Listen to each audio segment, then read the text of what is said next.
All right, fight of the night, Palma versus Rubio. The performance of the nights go to Salas and Alvarado. Dane, a fantastic card overall. Great events on the main card, but obviously you give away the first title in Zuffa history with Jaya Bataya. Give me your thoughts on his performance overall. Seemed like a pretty well-rounded performance for Scott. Yeah, absolute clinic, looked incredible. I was just telling the guys, I can't remember the last time I got sprayed with sweat and blood, like 3 times tonight. Those guys were going and much respect. I mean, the shots he took, I went in there and told him, you know how we are with this kind of stuff. We're sending you straight to the hospital, and he's fighting with me. They didn't want to go. Hopefully I talked his corner into making him go to the hospital, but that shit freaks me out. There was a lot of discussion about the referee's involvement in the fight. What did you think about that? I was just, sitting here banging on convention already this early, but I think that, Nevada's always been looked at as the best for referees and stuff like that because they got the most work. They don't get a lot of work anymore, but we're going to change that. I thought the ref was way too involved in the fight than he should have been. So it's a great accomplishment for Jai, obviously winning this inaugural belt, but it comes with some controversy, right? Like he loses the IBF title in the process.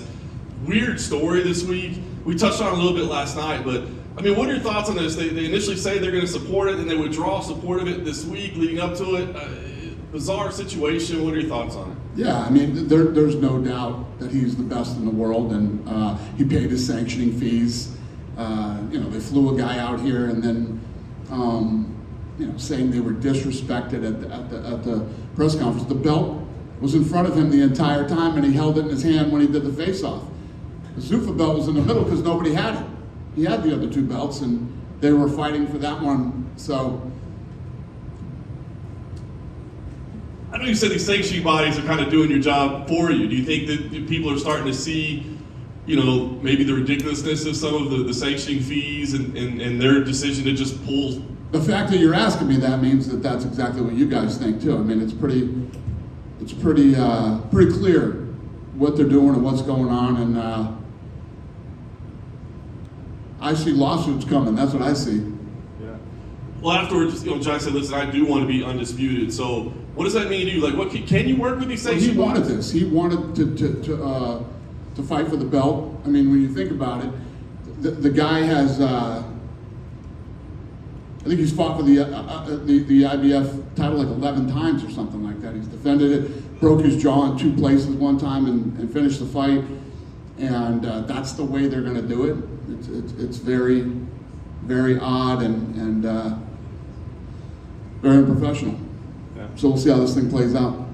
I know you said to wait a year to judge you, to see where you stand in your evolution on this, but I mean, this was a historic night with the inaugural belt.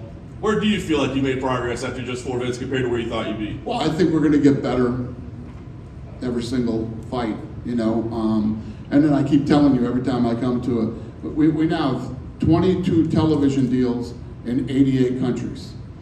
So every time I come back in front of you, and do another press conference, we have more countries, we have more TV deals, and when you think about for these fighters to be able to get the exposure that they're going to get under Zuffa boxing, it's just,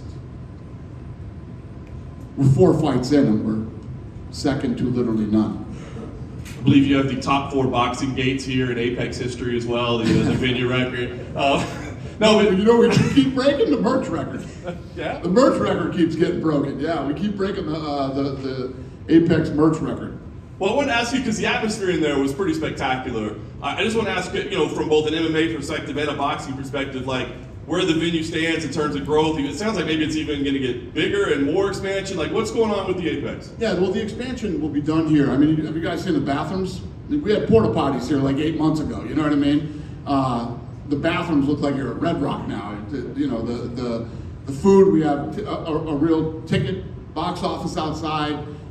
Expanded the parking, and the total expansion should be done around May, but when you walk in that front area where we do the press conferences, that's all going to get blown out, and that'll be more seats. We're putting another skybox up top, so there'll be like 11 to 1,300 people in here when we're done with the expansion. But we have some announcements coming out, about Zuffa boxing, and we will be traveling around and doing things this year. Yeah. The last thing I wanted to ask you, kind of joked last night when talking about Tom Aspinall, you checked in with Eddie Hearn, but just curious what your thoughts are about Eddie Hearn getting into managing and going after Tom Aspinall, and does that make relationships difficult? It's like a rival promoter plus a manager. Is he a rival promoter? He's another I haven't promoter. seen a fucking rival anything from Eddie Hearn or any of these other guys. He's a manager now. Who gives a shit? We deal with lots of different people. I wouldn't call Eddie Hearn a rival anything. Dana, going back to He's a manager. There's a fucking million of them, and we deal with them all. And have you ever heard us having problems with dealing with a manager? What is Eddie Hearn going to bring to the management table that we haven't seen in the last 25 years? No, nothing. Crickets, nobody. Yeah. Going back to the IBF situation, they pulled that move late in the day of Fight Week. Do you feel, based on your instinct, that they were really kind of pathetic enough to be disrespected by the belt location, or do you feel like they had that in mind to try and screw over your event late in the week? 100%. It's exactly what they did. Because that press release came out pretty late on a Friday night, when they were planning on having a title fight on Sunday. So yeah.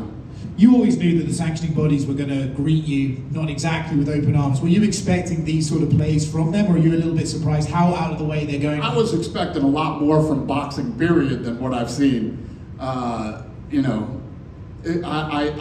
Listen, this sport is broken for a reason. Everybody is a bunch of rinky-dink. I mean, it's the most fucking rinky-dink thing that I have ever seen in my life. I don't know why I expected more from any of these people, but boy, let me tell you what, shit's about to get good. I saw an interview you did this week where you were talking about how Zuffa boxing won't just be good for the top guys like Fury and Usyk, but also maybe the middle class of fighters will start making more money than they have in boxing previously. Is that something you want to do, is sort of equal out the wages or salaries we see in boxing so the younger guys get more money than they traditionally have? If you look at what we did with the UFC and how this was built. It's the same exact. There's no secret to the game plan here. It's exactly what we're going to do. When's the last time there was a middle class in boxing? Right? You have the haves and you have the have-nots. That's it. And last one for me, look, the Conor Benn signing for Zuffa Boxing or the one-off ring show for $15 million has expectedly got a reaction from UFC fighters who see the $15 million figure. Now, I know that Mark Shapiro said that's Turkey's money, but what would you say to UFC fighters who see Conor Benn earning that sort of money and maybe being a little bit frustrated? Wow, listen, everybody, why is it a bad thing when guys make more money? You know what I mean? It's never a bad thing when guys make more money. It's always a good thing when there's more money in sport. And since 2001, fighter pay has gone like this nonstop. Obviously, we just got a great television rights deal. I promise you that fighter pay is going to be just fine over the next 7 years. Dana, it seemed like you guys were trying to find a working solution with the IBF in this case. Now that this has happened, is this the final straw for you? Are you done with the sanctioning bodies? Well, my goal is whatever fighter comes in here, whoever we end up signing, before I ever got into the game, these kids had, goals and dreams and ambitions, that things they wanted to accomplish in boxing. And we want to help them with that. We don't want to hurt anybody. We want to help them. And obviously, if it meant working with sanctioning organizations, Jai wanted to do this. He paid his sanction, he paid his fee. Their boy flew over here and got his per diem and then jumped back on a fucking plane and flew back. I mean, we did everything that you're supposed to do. So we'll see how it plays out. It'll be on a case-by-case basis. Okay, and last time, since we were here, you've signed Conor Benn. Are there some other big signings coming in the next few weeks that you can talk about? I'm going to sign everybody that we think has the potential to be a world champion or that is potentially the best in the world. Shakur Stevenson and Alexander Usyk, are they on that list? Do you consider him to be one of the best in the world? And I'm going to fucking sign everybody.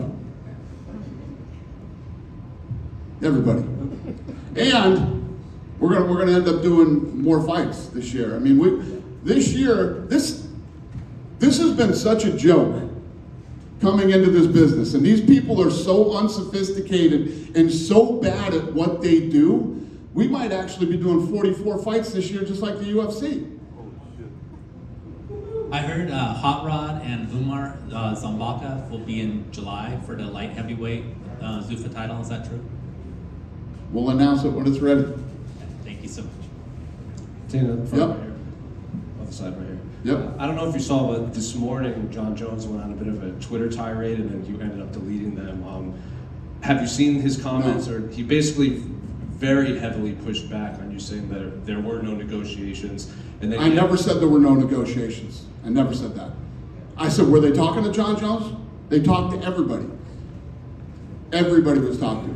Not one word of what I said was not true about the whole John Jones thing. And how many times have I sat up here and said, he's not fighting at the White House? No. And have you guys not all seen the video of the dude with the meta glasses on when he didn't know he was being filmed, telling him that his hips are fucking shot and he needs hip replacement? Did you not see the videos of him running in the flag football game? And what did I say that wasn't true? It's all true. And you guys all bust my balls about how much I love John Jones, and John's the greatest of all time. No way in hell John Jones is going to be booked for the White House card. Wasn't going to happen. But the matchmakers were out talking to everybody, seeing what was possible, and they brought me every possible fight that could be made. David, just going off that to your right, and the White House card, there's a lot of reporting out of Spain today saying that it was going to be Ilia Topuria and Islam Makhachev, and that fight fell apart That's on not Friday. Well, Justin Gaethje also said like he was told Thursday he wasn't on the card, and then on Friday he was. That is true. So what happened with Islam, I guess, because you know how fans are, a lot of them. That's not true, I said. Sure. So It was never Islam versus Ilia. Topuria, yeah. So anyone who thinks Islam ducked this fight or anything like that, it's Yeah. all incorrect. Don't worry about what fights were being made. We announced which ones are made and which ones will be happening. I told you there were some weird circumstances. The reason that fight fell out, and it wasn't up on stage with Mick Hunter and Sean, it was that power slap that the fight fell apart that night. And then all the boys went back to the office and literally were there till 9 in the morning, and that's how Gaethje ended up on the card. When can we expect to see Islam Makhachev back? And Topuria wasn't originally supposed to be on the card either. So he got the call too. When can we expect to see Islam Makhachev back? I don't know, he's got some hand issues, I know that. I don't know how serious the hand issues are or how long that will keep him out, but yeah, he's injured. Thank you. Dana, right here, just one. Yeah. You talked about hitting the road with Zuffa Boxing. Is one of those things the plan to take Callum Walsh back to Ireland? I know he's been wanting to fight back at home again, and obviously it seemed to be a great success when you took Callum last time prior to Zuffa Boxing. Yeah, I mean, we're talking about going everywhere. I mean, we'll be in the UK. We're going to do fights in Australia, Mexico. You know. Can't wait. Yeah. Thanks. Dana, kind of a question, if I apologize, it's kind of a little off topic right here, but here in Las Vegas, Max Crosby was a good friend of yours, big MMA guy, big UFC guy, now heading off to Baltimore. Just, I guess, kind of a few of your thoughts on what that guy kind of meant to you and to the sport. So I was driving to Power Slap on Friday night, and it popped up on my feed. I called him, and he was just pulling into Power Slap, and he just found out at the same time. He didn't know either. So, you know, we talked about it, and obviously, you know, he loves this city. He said, I just paid my house off. I'm not going anywhere. So he's going to obviously continue to live in Las Vegas, but he's excited about, you know, the potential in Baltimore, too, of possibly, you know, winning a Super Bowl. So he turned around and went home and said, I'm not going to Power Slap. I'm going to lay low for a few days and do my thing. But I'm really happy for him. I know he's excited about it. So, but he's going to continue to be a Las Vegas resident. Hi, Dana. Question. So, if Zuffa promotes events, shapes title fights, and builds its own ecosystem, in your opinion, do you think fighters will have more freedom or less? Well, you know what I think of the sanctioning organizations anyway. So, first of all, there's too many of them, and you know, And by freedom, what do you mean by freedom? My follow-up to that was, is anything in the agreement for Zuffa will prevent fighters from competing outside of Zuffa? Jay has been very clear that he wants to, be undisputed, and we have these issues with IBF. So we're just wondering to see if the agreement will allow for the roster to compete outside of your network. Well, I'm not saying I will or won't do anything. I think we're sort of taking everything now on a case-by-case basis, but you also know how I operate. Once you're signed with me, you're with me. So, but yeah, I don't know. There's no right or wrong answer to any of this right now. We would just go on a case-by-case basis and obviously try to make things happen for somebody that we would sign. And obviously, if we're signing a guy and we're bringing him in, he's going to say, listen, this is what I would like to accomplish. And we either agree with him or we don't. And if we do, then we'll sign him. And if we don't, we probably wouldn't. I know that Jai has been very, even today in the ring, that he still wants to be undisputed. You mentioned that he paid the sanctioning fees. Have we heard anything from a refund? No. I mean, you would think that would be the first thing that they would do. The first thing you would think these guys would do is say, we're not sanctioned in this fight. Our belt was disrespected. Here's your money back. That doesn't happen. What do you have to say to all the critics at this point? Now we officially have a Zuffa Boxing Cruiserweight Champion. What do you have to say to the world here? What do I have to say to who? To the critics. You're making things happen. You're making a lot of noise. And To the fans? No, just any critic in boxing. Oh, critics? Yeah. Listen, there's always going to be critics. Look at what we've built over the last 25 years. We got critics climbing all over us. That's never going to change, but it's part of the fun of being in the fight business. It's like a daily soap opera. Like every day there's some crazy shit, and got John Jones going on a rant last night. You got Eddie Hearn, the manager, signing, Tom, and there's always something in this business, so it's part of the fun of it. One last thing for me, actually, I just remembered. I don't know if you've heard yet, but Brenton's mom got escorted out of the building. There was some sort of chaos in. Whose mom did? Brandon. Oh, really? Yeah, Glanton. No, I didn't know that. Yeah. You throw that guy's mom out? There was a little bit of chaos in the lobby with her. And Probably some Nick other Khan. fans. Nick, you throw his mom out of here? What'd you do? I don't know anything about it, but we'll find out. He's a super nice kid, tough. I don't know what happened with his mom. Dana, right over here. Yep. Given how this week played out with the IBF, and knowing that Jai wants to be undisputed, and seeing that Zurdo and Benavidez are going to fight for a unification fight, what is going to be done differently, or how is this approach going to be done differently to kind of avoid the situation that we had this week? Well, what could we have done differently? Just like he said a minute ago, they plan to do that. 110% plan to do that. You come up. First of all, the belt was sitting right in front of him the entire press conference. The belt could not have been more prominent. And it was in front of him because it's his belt. Those two were fighting for the Zuffa belt. And then he held it in his hand during the face. I mean, we did everything the right way and the way that it's supposed to be done. So what would we or how could we do anything differently? Never disrespected them. I've never said anything about them.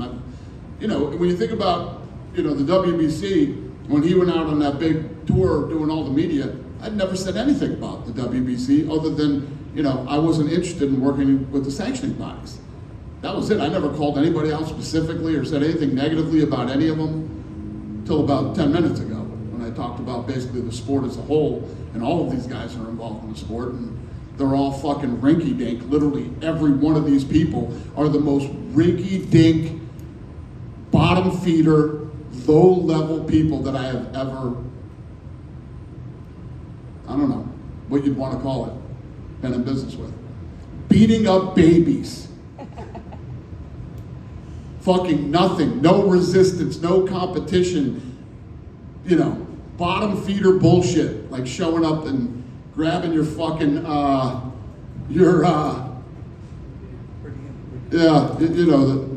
the hell?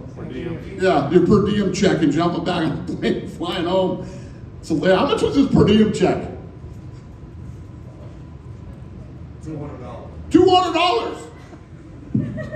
That is fucking. The guy flew here, took $200 and got back on the plane and went back. That's the level of rinky-dink bullshit that we're dealing with here. How crazy! I thought you were gonna say like 2,500 or something at least. Guy grabbed $200 and flew back to New Jersey. Did we fly him there too? New Mexico. Where? New Mexico. New Mexico? Flew here for $200. Guys, this is the level of things we're dealing with here. Isn't that crazy? You done with me? Dan, No. No. Just one more quick one. Floyd Mayweather, Manny Pacquiao was announced that they're going to fight at the Sphere. Do you expect anyone from their teams to reach out to see how you guys put it together? Because this will be the first major event since you guys put on it. Who's promoting it? Manny Pacquiao Promotions. Shit. Wonder who's paying for production. They're in for a big surprise. It is incredibly expensive. Yeah, it's interesting. Dana, I did have. They better call somebody to figure that out. Yeah, go ahead. Dana, right over here. I did have a follow-up question. Just throwing out just to get your response. I've seen fans online say like, "Hey, Zuffa belt. It's just another belt now. We have all these belts now, and it's the one thing that they're talking about, saying there's too many belts. They're adding a belt now." What would be your response to that? I would say that's ridiculous. So what we're doing is all the guys who fight for us, that will be the belt. There won't be any other belts. We'll have some situations where, Jai wanted to fight for the IBF, but this is all just getting started. We're 4 fights in. In 2-3 years, we'll see where we stand. My other one is on the weight. The writing is on the fucking wall. I mean, everybody can read it clearly now. And what I thought would be 2-3 years from now will be months. Months from now. My other one is on the weight classes. Is there, by chance, any movement to add a little bit more weight classes? Maybe some guys that don't fit in one weight class or another weight class? Not right now. I'm not saying never, but not right now. One back here. Just one from tonight. Pablo Rubio was in here earlier, and he talked about how events like the press conference kind of caught him by surprise because usually boxers in his stage of his career don't really get as much, promotion and just press behind him. So, long term, do you think that's something that will also make Zuffa stand out, where we see guys in his stage of career get more opportunities to get put out there? Yeah, I mean, if you think about Jai, right, and where he sits, and before tonight, right. And, Eddie Hearn was talking about, I never made, after he signed with us,